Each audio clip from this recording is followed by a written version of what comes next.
So welcome back to the third installment of Regions You Ought to Know in Spectroscopy. So we're going to look at carbon C13 NMR in this video. So there you go. You've got this region. C13 NMR is going to be looking at the naturally occurring C13 in molecules. So as you might know, C13 is about 1% of all carbon. So you've got I don't know how many ever carbon atoms you have in your body, which, it's a lot. 1% of them are C13. And so you can take an organic molecule, a sample of organic molecule, take a C13 NMR, and there you go. You'll see some signal. But the signal will be a lot less intense than in the proton, right? 99.8% of the hydrogen atoms in you are 1H protons. So pretty much every hydrogen atom in you or in an organic sample gives a signal in the proton NMR. Only about 1% of the carbons give a signal in C13 NMR. But you can still get useful spectra because there's a lot of atoms in a sample. And so again, learn sort of broad regions, and we're looking at carbons. Just like in proton NMR, we're going to rate all this relative to TMS at 0 parts per million. We're gonna give the frequency as a shift from tetramethylsilane, and so as we withdraw electron density from the carbon, that carbon will appear in the spectrum farther downfield. As we push electron density toward the carbon, that signal will move upfield. Okay, so you can say this is de-shielded, so low electron density.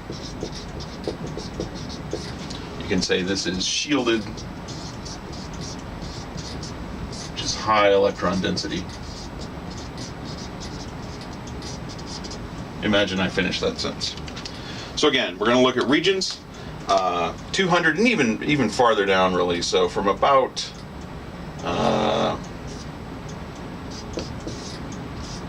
again, we're looking at carbons, so this would be aldehydes, ketones, and this is going to be about really greater than 190. And then we have so this is a carbonyl, and then we're going to have other carbonyls from about 200.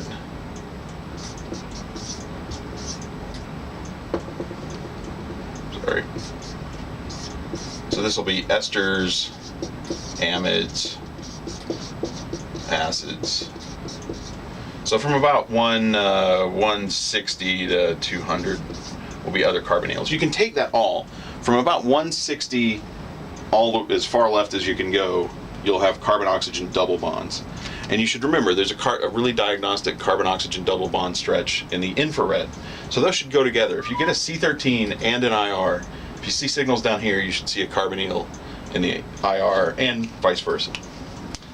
All right, and then you have from about 130, that's probably more like 120 to 170, you have carbon-carbon double bonds. So these could be in a benzene ring, could be just plain old carbon-carbon double bonds, could be multiple carbon-carbon double bonds, but that's what you have. And then sort of, let's keep my color code going. So from about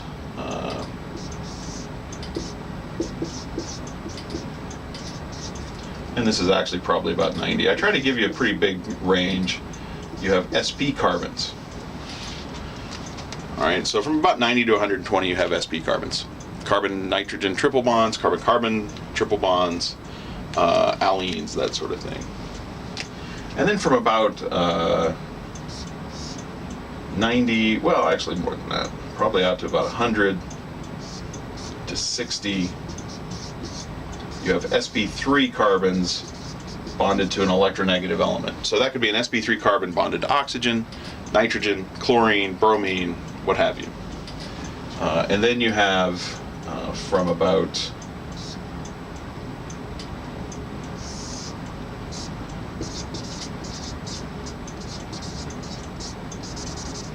guess I should underline the carbon that's causing these signals. From about 30 to 60 or so, you have Sp3 carbons that are bonded to Sp2 carbons. And then from about 40 down to 0, you just have Sp3 carbons. And again, these are not hard lines. These ranges don't just end. So, you know, if you had a signal at say 89, you could not say that was not an Sp carbon. There's going to be some overlap with these regions. The edges are a little fuzzy. Basically, what you're going to want to do is put the spectra all together to arrive at a structure. But these will give you the regions. You should sort of know this general region. One last thing, sort of like I did on the proton, quaternary carbons are going to be downfield of tertiary carbons, which will be downfield of secondary carbons, which will be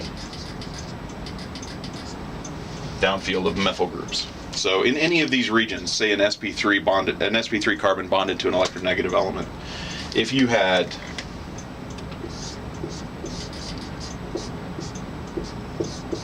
say methyl isopropyl ether, you would expect the CH to be downfield of the methyl. So this CH would sort of be in that area, this methyl would sort of be in that area. Not 100, but you'd expect it to come out like that. Okay.